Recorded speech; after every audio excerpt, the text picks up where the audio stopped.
Picture this: you're standing in an empty room, the walls echoing with memories of a life you've lived for decades.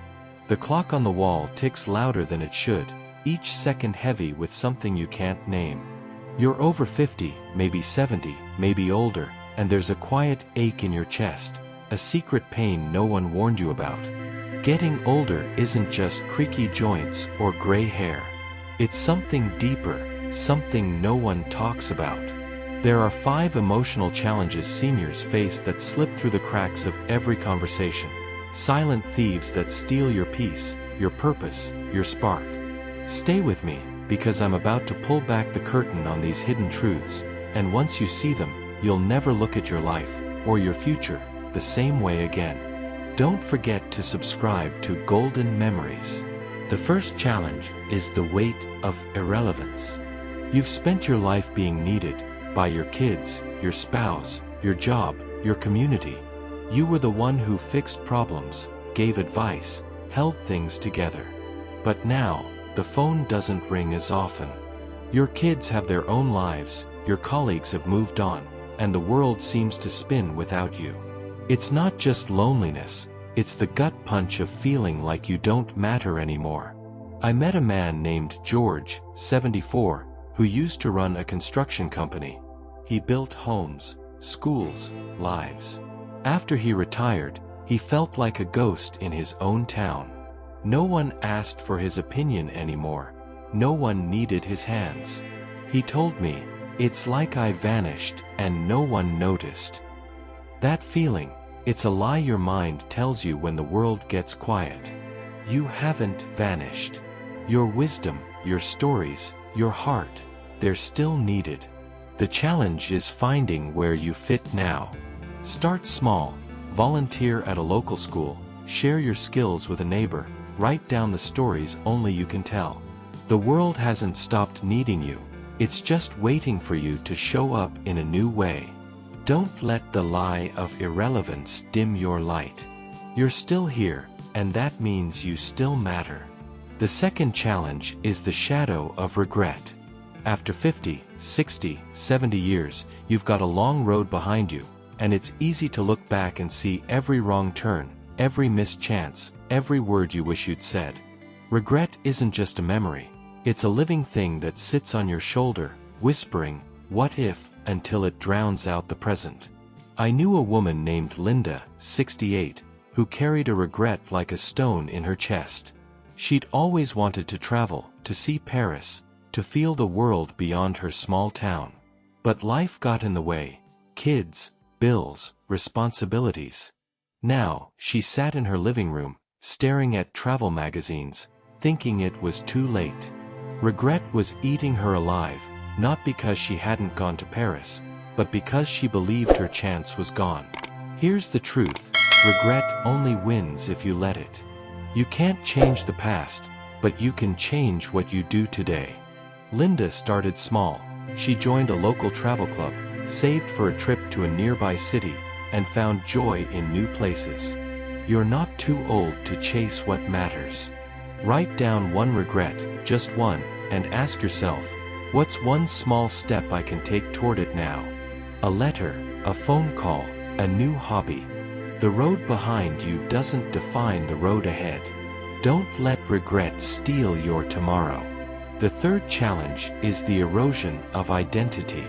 Who are you when the roles you've played, parent, worker, provider, partner, start to fade?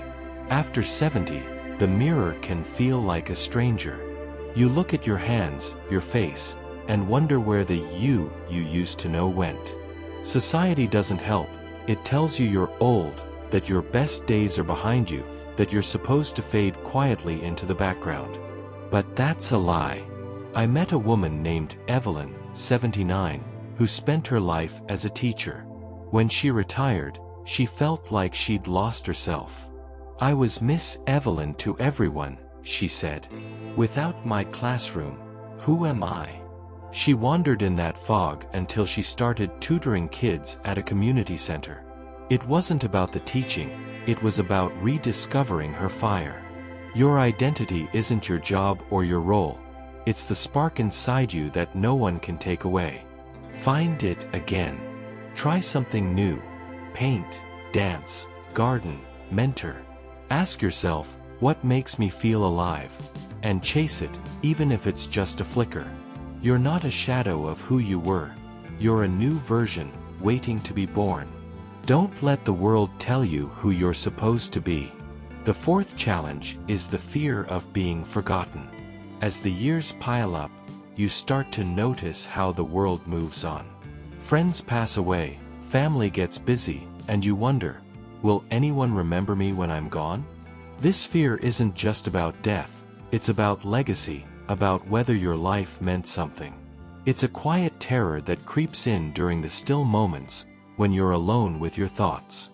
I knew a man named Harold, 82, who used to lie awake at night, worrying that his life would vanish like dust. He'd raised 3 kids, worked hard, loved deeply, but he feared it wasn't enough. Then he started writing letters to his grandkids, sharing stories of his childhood, his mistakes, his dreams. Those letters became their treasure, his voice echoing long after he was gone. Your legacy isn't about grand gestures, it's about the ripples you leave behind. Share your stories, teach someone something only you know, plant a seed that'll grow after you're gone. You don't need to be famous to be unforgettable. Reach out today, call someone, write something, give something. Your life matters more than you know, and the world will remember you if you give it something to hold on to. The fifth challenge is the silent grief of losing control. Aging strips away the illusion that you're in charge of your body, your future, your world. Maybe you can't drive anymore, or you need help with things you used to do alone. Maybe the news feels like a storm you can't stop, or your body betrays you with aches you can't fix. This loss of control feels like a betrayal, like life is slipping through your fingers. I met a woman named Margaret, 76, who loved her independence. When she had to give up her car after a minor accident, she felt like she'd lost herself. She stopped going out, stopped living. But one day, she took a bus to a local art class. It wasn't easy, she had to plan, ask for help, let go of pride. But that bus ride gave her back a piece of her freedom. The truth is, you can't control everything, but you can control how you respond. Embrace the help you need, whether it's a cane, a ride, or a kind word. Find one thing you can still choose, where you go, who you call, what you learn, and do it with all your heart. Control isn't about power, it's about courage.